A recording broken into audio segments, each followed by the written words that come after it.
Luto tayo ng salsado.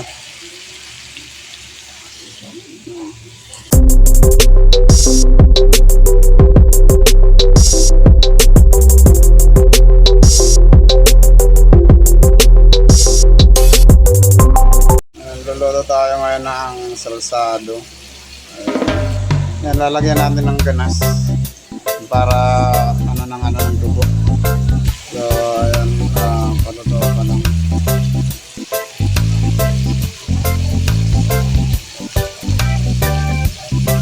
Ayan, na sa ilalim yung parang naiitim na siya. So, maya natin lalagay yung tubig na to.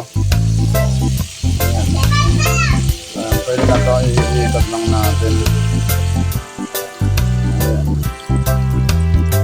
Ayan, kasi hintayin lang natin kumulo. Tatakpan natin ngayon.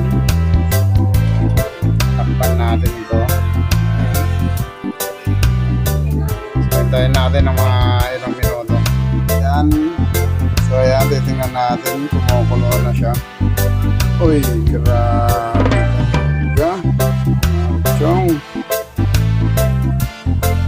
Grabe ka. Chong. Nangangamoy na siya. So, takpan ulit natin.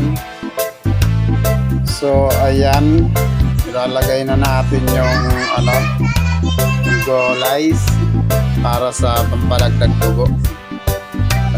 So lang yan, mga idol. Yan. Nito lang magluto. Pampadagdag ng dugo yan. Ayan.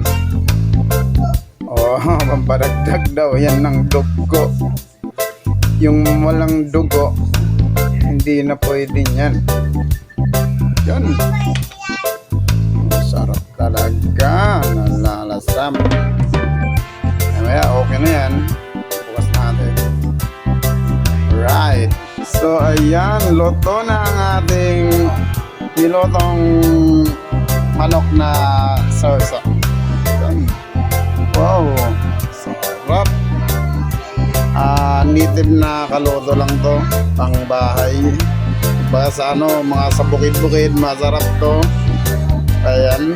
So, kagandahan dito sa mga nilagay natin gulay na to, galing lang yan sa likod ng bahay. Kasi mayroon tayong mga tanim dito. Ayan. So, luto na to mga idol. Nice. Kainan na.